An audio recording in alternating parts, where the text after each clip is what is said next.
Lucas capítulo 9 versículos do 57 ao 62. Quando andavam pelo caminho, um homem lhe disse: Eu te seguirei por onde quer que fores. Jesus respondeu: As raposas têm suas tocas e as aves do céu têm seus ninhos, mas o filho do homem não tem onde repousar a cabeça. A outro disse: Siga-me. Mas o homem respondeu: Senhor, deixa-me ir primeiro sepultar meu pai. Jesus lhe disse: Deixe que os mortos sepultem os seus próprios mortos. Você, porém, vai e proclame o reino de Deus. Ainda outro disse: Vou seguir-te, Senhor, mas deixa-me primeiro voltar e me despedir da minha família. Jesus respondeu: Ninguém que põe a mão no arado e olha para trás é apto para o reino de Deus.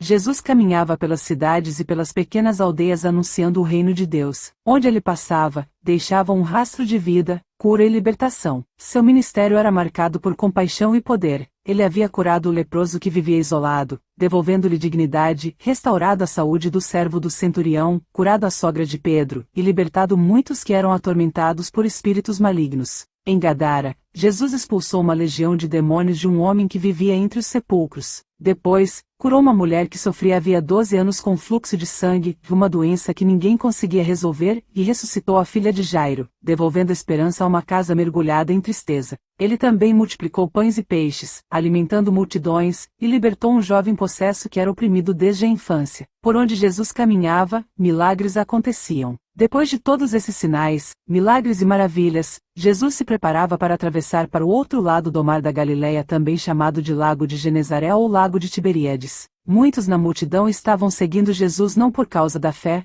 não por causa dos seus ensinamentos, da sua palavra, mas por causa dos milagres e da expectativa de ver algo acontecer, de receber algo. Discípulo como aprendiz, seguir os passos de Jesus, seguir seus ensinamentos, disposto a passar os ensinamentos, o que aprendeu com Jesus. Quem pode ser discípulo de Jesus? Para seguir a Jesus é necessário receber a Jesus, fazer renúncias, que geram sacrifícios, perseverar, depender de Deus. Nós dependemos de Deus para viver, não somente por conveniência, enquanto não queremos nos comprometer, enquanto não interferir nos interesses pessoais, enquanto não exija sacrifícios e renúncias, que não estejamos dispostos a fazer. Fazer uma escolha, tomar uma decisão, seguir ou não a Jesus, obedecer ou não obedecer. Só participar por um momento na vida de Jesus, não é suficiente para a salvação. Um relacionamento superficial não é suficiente para a salvação. Os demônios sabem que Deus existe, eles creem, e mais, temem a Deus. Tiago capítulo 2 versículo 19, você crê que existe um só Deus?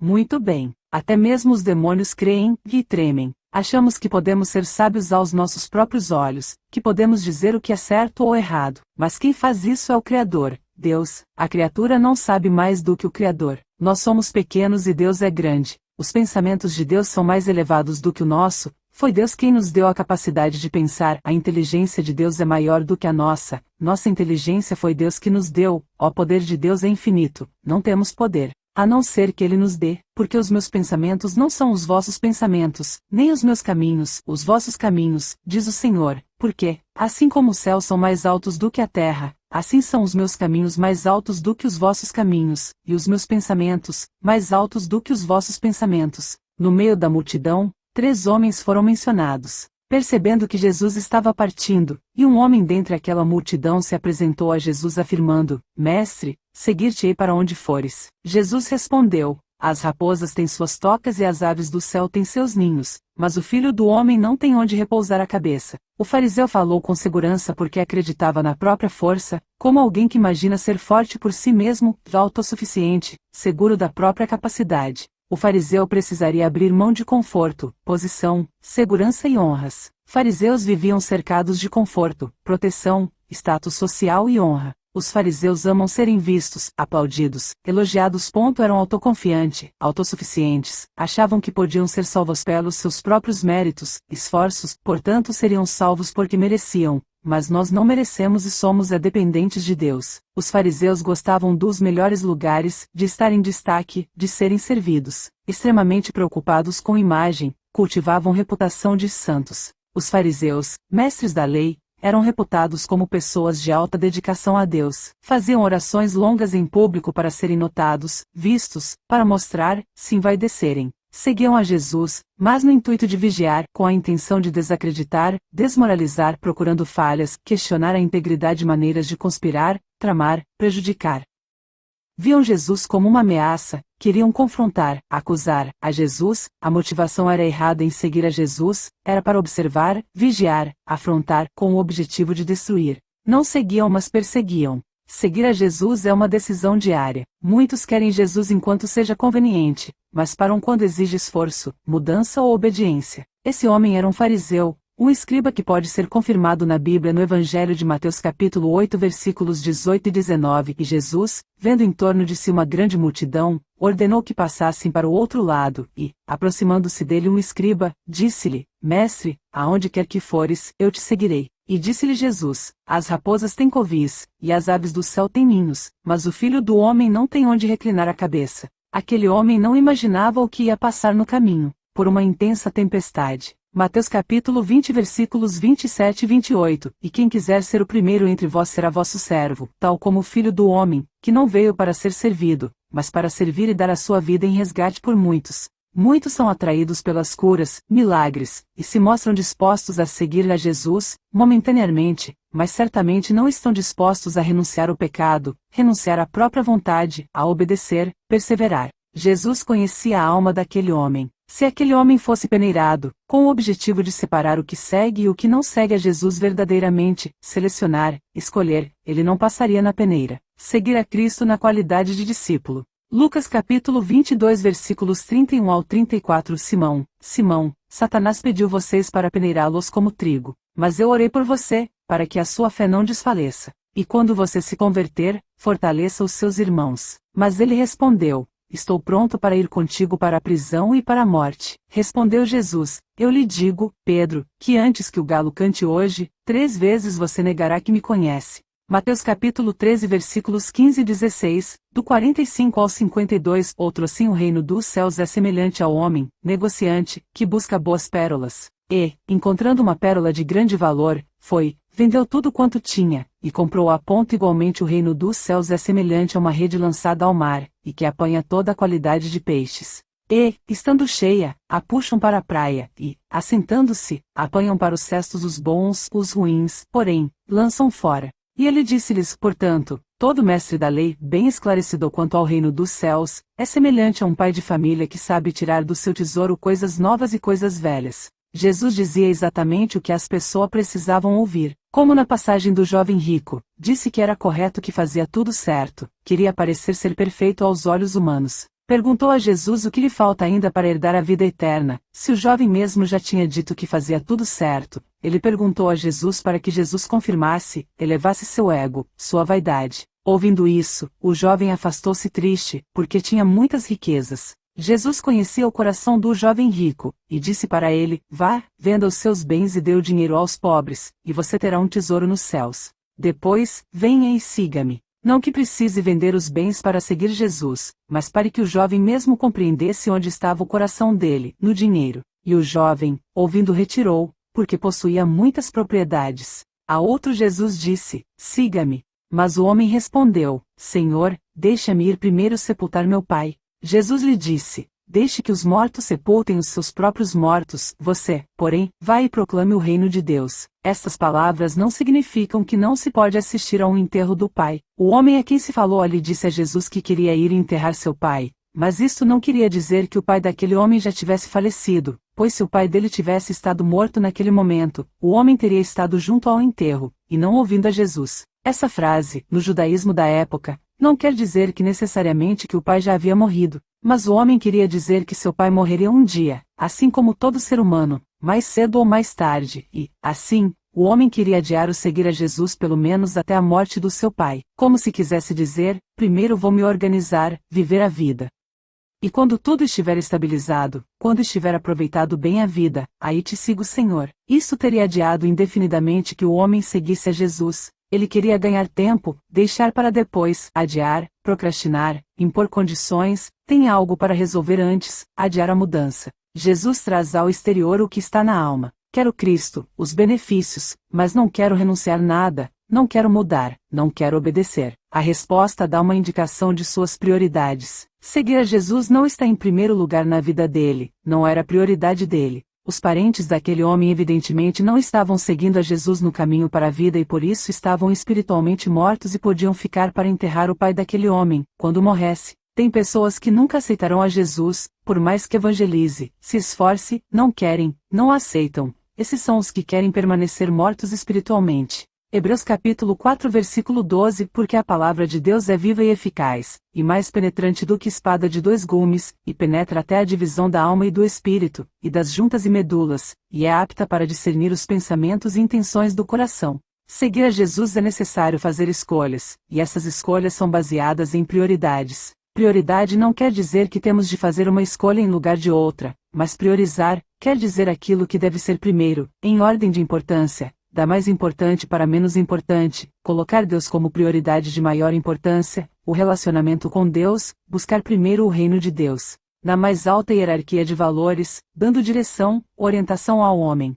Não é que não tenhamos que fazer outras coisas, mas a nossa prioridade é a salvação. Marcos capítulo 8 versículo 36. Pois, que adiantar ao homem ganhar o mundo inteiro e perder a sua alma? Mateus capítulo 6 versículo 33 Busquem, pois, em primeiro lugar o reino de Deus e a sua justiça, e todas essas coisas serão acrescentadas a vocês. Lucas capítulo 14 versículo do 15 ao 20 Ao ouvir isso, um dos que estavam à mesa com Jesus, disse-lhe, Feliz será aquele que comer no banquete do reino de Deus. Jesus respondeu, certo homem estava preparando um grande banquete e convidou muitas pessoas. Na hora de começar, enviou seu servo para dizer aos que haviam sido convidados, venham, pois tudo já está pronto. Mas eles começaram, um por um, a apresentar desculpas. O primeiro disse, acabei de comprar uma propriedade, e preciso ir vê-la. Por favor, desculpe-me. Outro disse, acabei de comprar 5 juntas de bois e estou indo experimentá-las. Por favor, desculpe-me. Ainda outro disse, acabo de me casar, por isso não posso ir. Eu lhes digo, nenhum daqueles que foram convidados provará do meu banquete. Seguir a Jesus se a situação estiver boa ou ruim.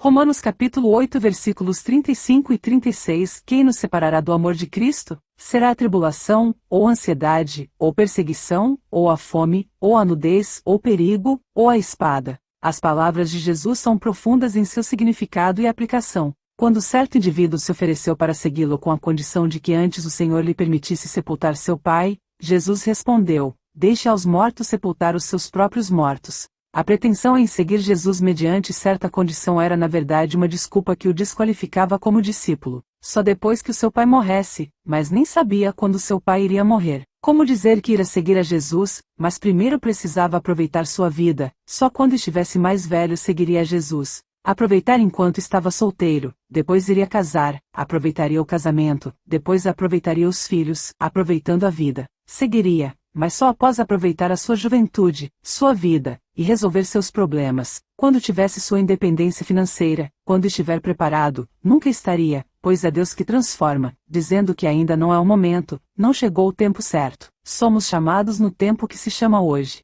O tempo é hoje e a hora é agora, já, urgente. Hebreus capítulo 3 versículos 12 e 13 Cuidado, irmãos, para que nenhum de vocês tenha coração perverso e incrédulo, que se afaste do Deus vivo.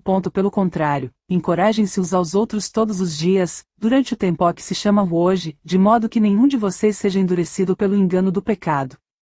Eclesiastes capítulo 12 versículos 1 ao 7 Lembre-se do seu Criador nos dias da sua juventude, antes que venham os dias difíceis e antes que se aproximem os anos em que você dirá, não tenho satisfação neles. Antes que se escureçam o sol e a luz, a lua e as estrelas, e as nuvens voltem depois da chuva. Sim, lembre-se dele, antes que se rompa o cordão de prata, ou se quebre a taça de ouro, antes que o cântaro se despedace junto à fonte, a roda se quebre junto ao poço, o pó volte à terra, de onde veio, e o espírito volte a Deus, que o deu. Lembrar do Criador, do nosso Deus, temer a Deus e obedecer. Quanto antes melhor, antes que seja tarde demais. Busque a Deus enquanto seu coração ainda consegue ouvir, antes que venham as consequências do pecado do afastamento de Deus. Antes da dor, dos maus dias, antes da morte. Ninguém sabe o dia que irá morrer. Pode ter uma morte prematura, a vida na terra é passageira. Uma geração vem e a outra vai. O período de vida de um ser humano é curto, cada vez o tempo passa mais rápido.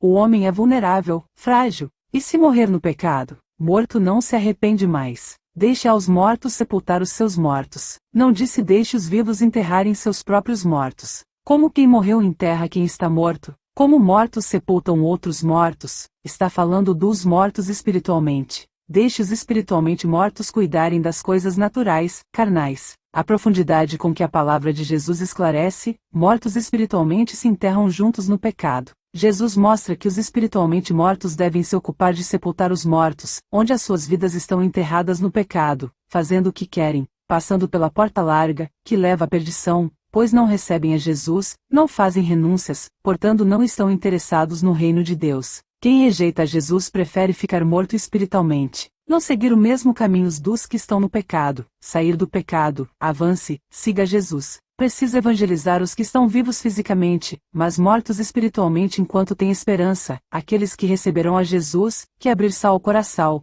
para que não morram na carne sem salvação, precisa cuidar da sua própria vida espiritual também. O outro disse: vou seguir-te, Senhor, mas deixa-me primeiro voltar e me despedir da minha família. Jesus respondeu: ninguém que põe a mão no arado e olha para trás é apto para o reino de Deus. O terceiro candidato a discípulo é semelhante ao segundo, está no meio da multidão seguindo a Jesus voluntariamente. Porém, como segundo, ele tem algo que vem primeiro. Seguir Jesus implica rompimento com o passado de pecado, separação entre luz e trevas, os que seguem a Jesus verdadeiramente dos que não seguem, os salvos dos não salvos, separação, divisão. Lucas capítulo 14 versículo 26: Se alguém vem a mim e ama o seu pai, sua mãe, sua mulher, seus filhos, seus irmãos e irmãs, e até sua própria vida mais do que a mim, não pode ser meu discípulo. Mateus capítulo 10 versículos do 32 ao 37: Se uma pessoa afirmar publicamente que pertence a mim, eu também, no dia do juízo, afirmarei diante do meu Pai, que está no céu, que ela pertence a mim.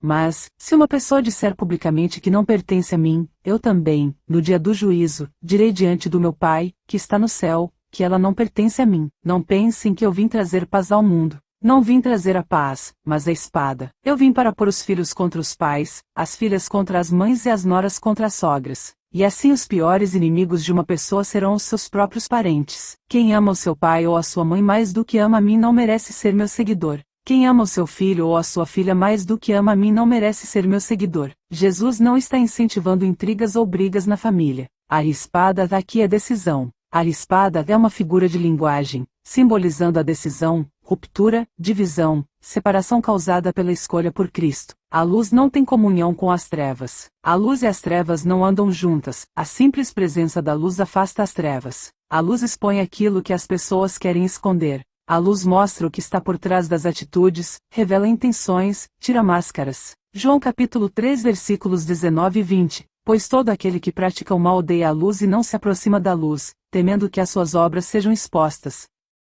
A luz desperta reações em quem prefere continuar na escuridão. Por isso, muitas vezes, os piores ataques não vêm de inimigos distantes, mas da família e parentes próximos. Os de casa conhecem nossas vidas, os pontos fracos. Sabem exatamente onde dói, onde fere, onde machuca, e causam maior sofrimento porque são amados. A traição, perseguição, a calúnia, a difamação, as ciladas, as armadilhas, intrigas, manipulações, alianças, falsos testemunhos, situações criadas, armadas para humilhar, zombar, derrubar, prejudicar, destruir, dói mais de quem se ama, da família, do seu próprio sangue. Estranhos têm menos capacidade de ferir, mas a família tem capacidade maior. As duas situações são terríveis, mas pelos familiares é pior ainda. Caim matou o seu irmão Abel por inveja. Caim se aproveitou da confiança que seu irmão tinha nele e convidou Abel para ir ao campo, armou uma cilada de forma premeditada. Ali, Caim atacou Abel no campo, onde não tinha testemunhas e o matou. Miriam e Arão contra Moisés, dois irmãos, Arão e Miriam, se uniram contra seu outro irmão Moisés, do próprio sangue, se levantaram com inveja e rebelião.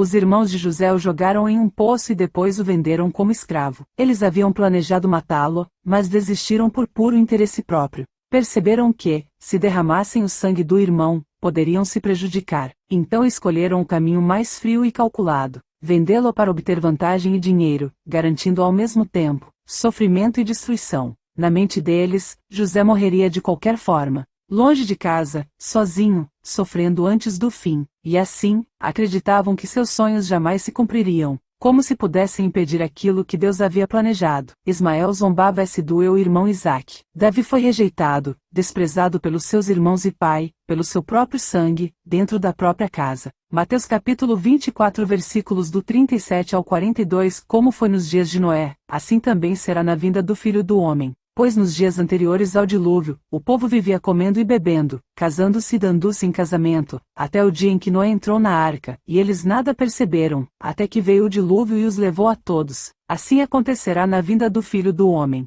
2 homens estarão no campo, um será levado e o outro será deixado. 2 mulheres estarão moendo no moinho, uma será levada e a outra deixada. Portanto, vigiem, porque vocês não sabem em que dia virá o seu Senhor. Lucas capítulo 17 versículos do 30 ao 36. Assim será no dia em que o Filho do Homem se há de manifestar. Naquele dia, quem estiver no telhado, tendo as suas alfaias em casa, não desça a tomá-las, e, da mesma sorte, o que estiver no campo não volte para trás. Lembrai-vos da mulher de Ló. Qualquer que procurar salvar a sua vida, perdê-la-á, e qualquer que a perder, salvá-la-á. Digo-vos que naquela noite estarão 2 numa cama, um será tomado, e outro será deixado.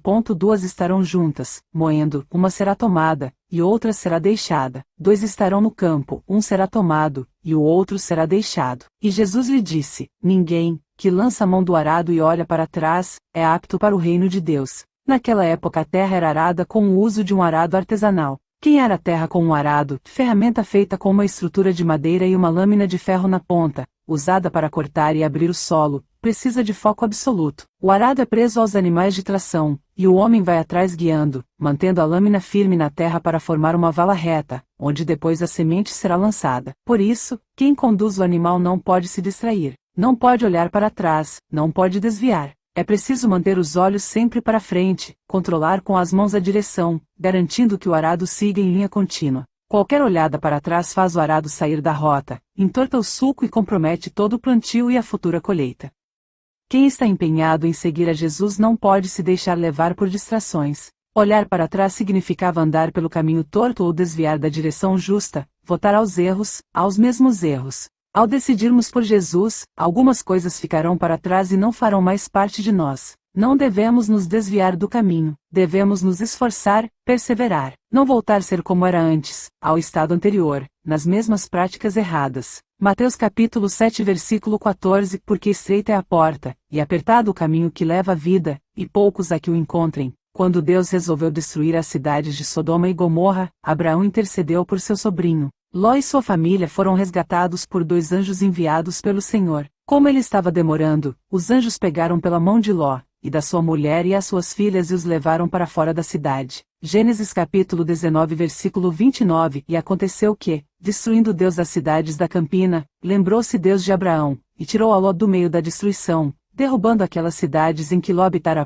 Também foram advertidos a não olharem para trás ao fugirem, porém a mulher de Ló desobedeceu esta ordem e foi transformada em uma estátua de sal. Olhar para trás mostra o quanto estava ligada à cidade, ao que tinha deixado. O seu coração estava lá na cidade do pecado, passando a ter saudade do passado, desejos pelo pecado, desejo de voltar. Desobediência leva à morte. Despedir-se da antiga vida. Não dá para se despedir do pecado, fazer novamente a última vez, depois eu sigo a Jesus. Fazer mais uma vez para despedir de novo, dessa vez é a última vez. Ficar um tempo no pecado, para despedir, ficar olhando para o pecado com saudades. Todas as 3 pessoas são desconhecidas, não foi citado seus nomes. Podemos analisar nossas vidas e ver se nosso nome se encaixaria no lugar de uma daquelas pessoas, devido ao nosso comportamento parecido com o delas. Será que o nosso nome poderia ser colocado no lugar de algum deles? No lugar do primeiro homem? Ou no lugar do segundo? Ou talvez no do terceiro? De que lado nós estamos? Do lado das trevas ou da luz? Se a resposta for luz, passe para a outra margem.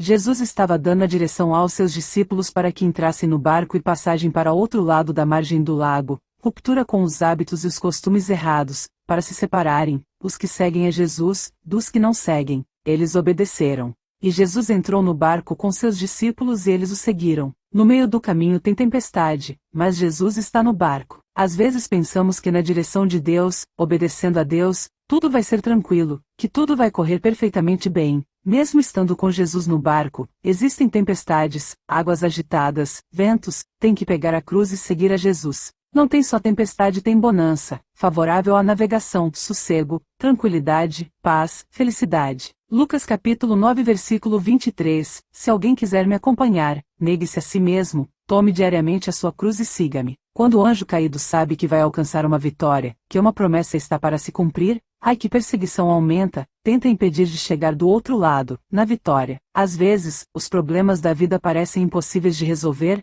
todos passamos por problemas, por ventos e tempestades, sentimos que vamos afundar, mas nessa hora podemos ir até Jesus, podemos chamar por Jesus, pois quando Jesus está no barco conosco, ele acalma a tempestade. Assim, com a ajuda de Jesus chegamos no destino, podemos chegar do outro lado, ser libertos, salvos. Glórias a Deus. Aleluias.